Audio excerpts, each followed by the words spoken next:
اللهم إني أسألك العفو والعافية في الدنيا والآخرة. یعنی که ای بار الها، اللهم ای بار الها، اینی هر آینه من اسألک العفو، سوال میکنم تو را عفو و بخشش.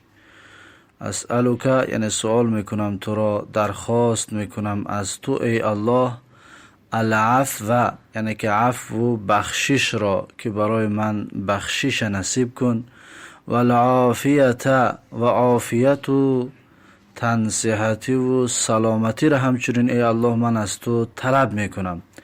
فی دنیا و الاخره، هم در دنیا و هم در آخرت، یعنی بخششت ای الله هم در دنیا و هم آخرت بالای من باشد. عافیت و تندرستی و سلامتی همچنین ای الله هم در دنیا هم در آخرت برای من باشد، که عافیت و تندرستی روز قیامت، این نجات یافتن از غضب الله، نجات یافتن از عذاب قبر، نجات یافتن از مشکلاتی که در روز قیامت به وجود می آید از اونهاست، که الله این عفو و بخشش و عافیت را برای من نصیب بگردان. اللهم این اسألک العفو و العافیت، ای بار الها هر آینه من سوال میکنم از تو، درخواست میکنم و طلب میکنم از تو ای الله، العفو یعنی بخشش و عافیت را یعنی تنصیحتی و سلامتی را، فی دینی در دینم، یعنی عفو و عافیت در دینم باشد ای الله، و دنیای در دنیای من ای الله عفو و عافیت باشد، و اهلی یعنی در خاندانم عفو و عافیت باشد ای الله، و مالی در مالم، در ثروتم، در داراییم ای الله همچنین عفو و عافیت و سلامت و تنج و امان باشد ای الله. اللهم استر عوراتی، اللهم استر عوراتی، یعنی ای بار الها استر یعنی ستر بکن عوراتی، عورات من را. عورات جمع عوره هست. عوره یعنی چی؟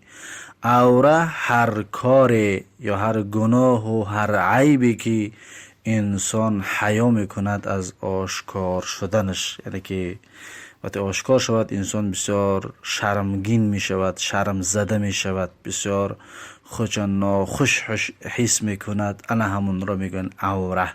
پس اللهم استر عوراتی، یعنی ای بار الها ستر بکن هر گناه و هر عیبی که از من بنده گناهگار سر میزند، که آشکار شدنش سبب شرمندگی هم می شود یا آشکار شدنش سبب به حیایی هم می شود. ای الله من را حفظ بکن و اون عورات من را پنهان نگه بدار و عفو و بخششت را برای من نصیب بگردان. و آمین روعاتی، یعنی امین بگردان یا در امانتی و سلامتی بگردان روعات من را. روعات جمع روعه هست. روعه یعنی چی؟ روعه یعنی ترس.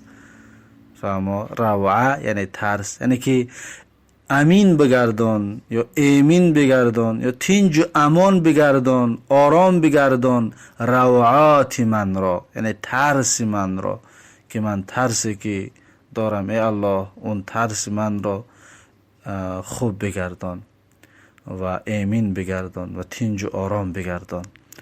اللهم احفظنی من بین یدی، اللهم احفظنی ای بار الها حفظ بکن من را، من بین یدی یعنی از پیشم، از پیشم ای الله من را حفظ بکن، و من خلفی و از پشتم ای الله همچنین مرا حفظ بکن، و عن یمینی و از طرف راستم ای الله مرا حفظ بکن، و عن شمالی و از طرف چپم ای الله مرا همچنین حفظ بکن، و من فوقی و از بالایم ای الله مرا همچنین حفظ بکن.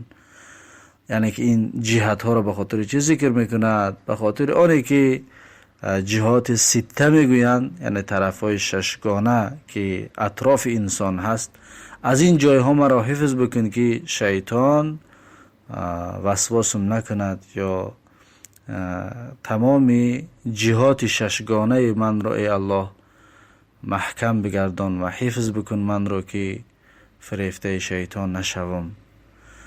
و در آخر میگه و اعوذ بعظمتک ان اغتال من تحتی. و اعوذ یعنی پناه طلب میکنم من ای الله بعظمتک به بزرگی تو ای الله، به عظمت و بزرگیت ای الله، ان اغتال من تحتی، این که اغتال یعنی که فریب داده شوم یا لغجی یا بلغجم من تحتی از پایانم از زیرم، یعنی که الله از لغجیشم همچنین من پناه طلب میکنم به بزرگی تو. یا که اغتال به معنای پنهان گرفتن یک چیز یعنی دزدیدن، فهمو اغتیال میگن اغتال یعنی اغتیال. اغتیال به معنای پنهان گرفتن یعنی دزدی کردن یا دزدیدن، دزدیده شده.